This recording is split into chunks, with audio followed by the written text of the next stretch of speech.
I'm Sheila Advani. I'm the director of the Sogetsu School of Washington, D.C. And this is the arrangement that we did. The other members were Elise Shu, Darzell Paz, and Helen Chin. And they've also been students of mine. So it was a nice reawakening, and which is the name that we gave our arrangement, which is Awakening.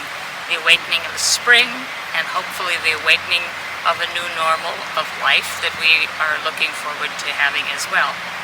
And we used the traditional spring flowers and branches that are in the area at this time of year, showing off what we have in our gardens and along the roadside and wherever we are. So it is a special spring and a special time for all of us, at, hopefully closing in on the end of the pandemic.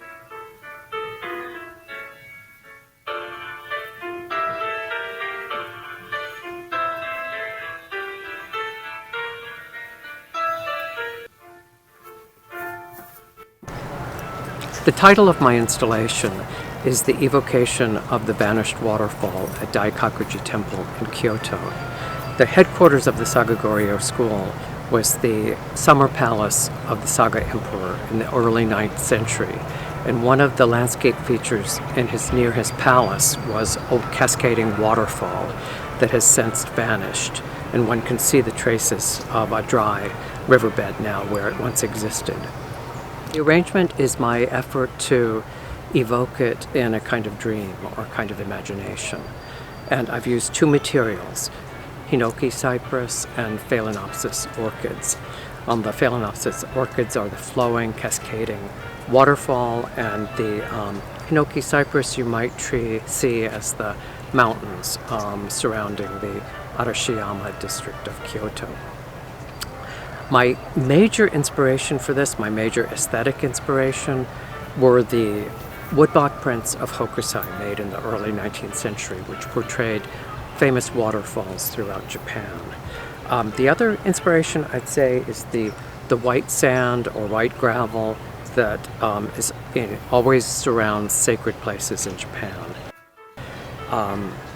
The waterfall is a wonderful subject. It's something that is rushing and constantly changing, but at the same time it remains the same for thousands of years. So thank you very much.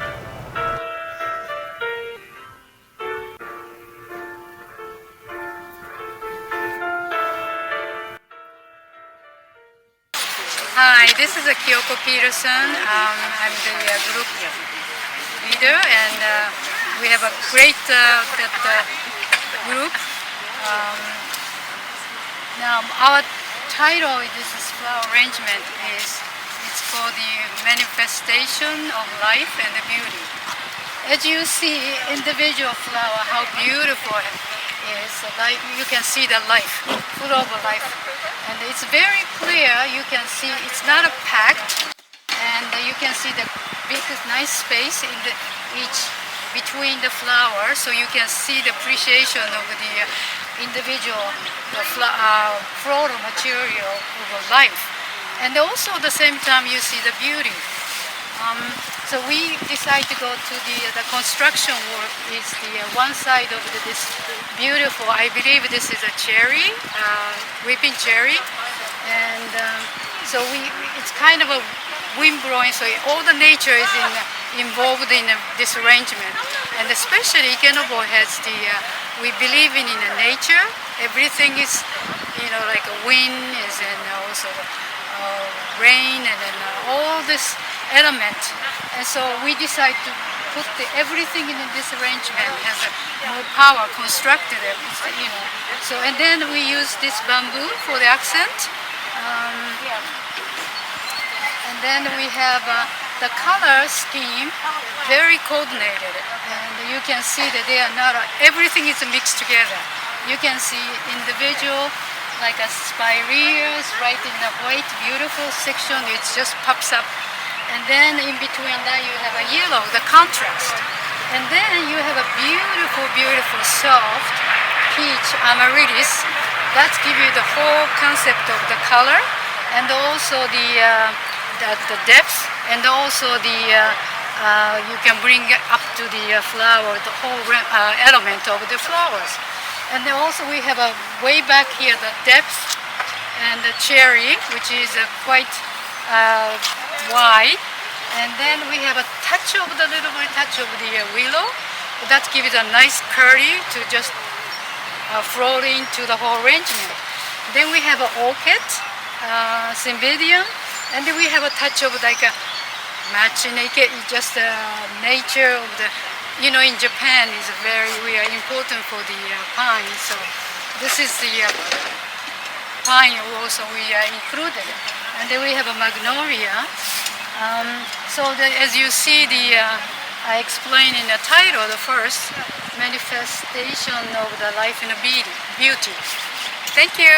I hope you understand.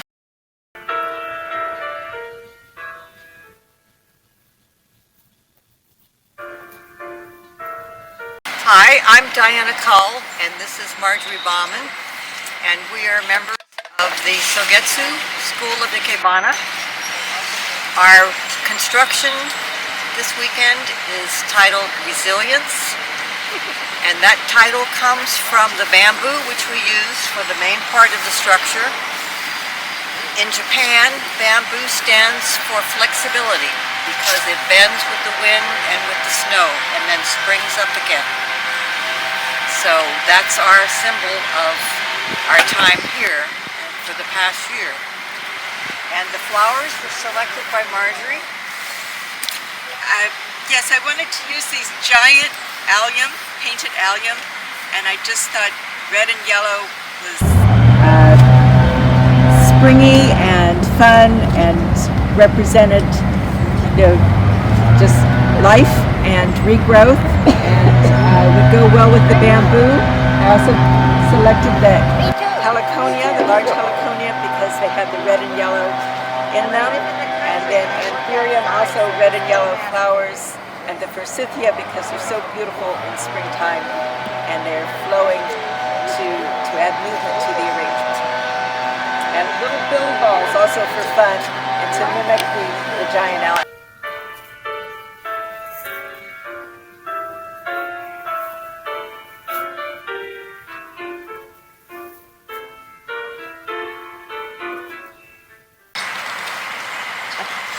This is a collaboration in the O'Hara School with Supriya and Jane and myself, depicting mountains in spring,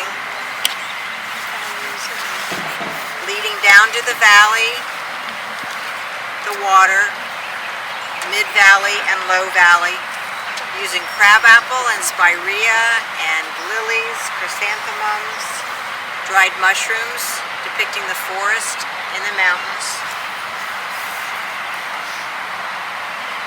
We have irises and azalea that's getting ready to bloom, crabapple and polony. It's a welcome to spring. Advent of spring.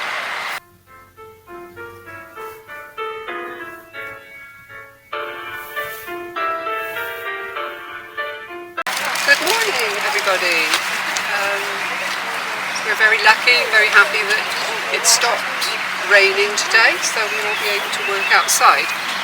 My name is Valerie Eccleston. I'm Executive Master at Ichio School of Ikebana, and my team, Jan Peterson, Natalia Skinner, Michelle Gay, we've been here this morning constructing this Taisaku for you. It actually has a title. It's called Reawakening, and I hope it looks like that to you. If not, whatever you like.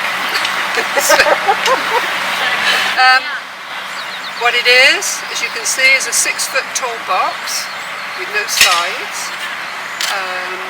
The top and the bottom were constructed by the late Miyamoto headmaster Akihiro Kasuya when he was here quite a long time ago.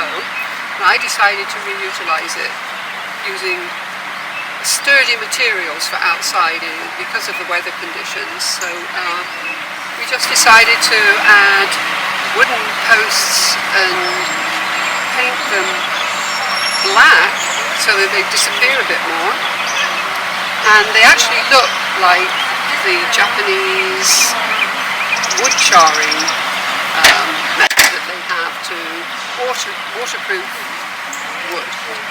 So what I have is a box, literally a box, and in it there are different sized dried grapevine balls. They're the old material in the arrangement, and they're held up with bamboo, fresh green bamboo poles. The material in there, inside them, is limoneum and statice. They will dry in situ so that I don't have to worry about them needing water. The idea in my head, and it has evolved about 4 times since I started working on it, to reawakening from the dead, the dried balls, into the moss balls, into the flowers, and the balls, the dried balls, are waking up in my little brain and becoming alive and escaping the box. So there they are. They're all escaping out here, going wherever they want to go. It can mean something to anybody, or it's just an arrangement. And we have some really nice red Japanese rope, which I like to use, kind of a nice accent colour. And also there's some pieces of Japanese cloth which are involved as well. That's just an accent, just a nice touch, I think. So all in all, we have a big space inside a box which is filled, and it's escaping to somewhere. So I hope you enjoy it.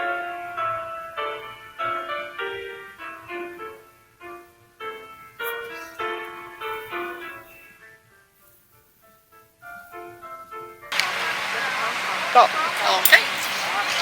My name is Helena Roca. I'm instructor of the Sangetsu School. Sangetsu means a moon over my mountain. So we did this arrangement thinking about the pandemic, breaking out of the pandemic. So we used a very rusted wheel representing the moon, and this will be the mountains flourishing. We used also a broken vase upside down, thinking about the broken families losing people to this pandemic, and then the hope coming out, represented by the flowers coming out of the crack from the broken vase. We also have flourishing branches representing hope. Also the falling ones, dry ones falling, representing the ones that are gone. So that's our representation of this arrangement. Okay?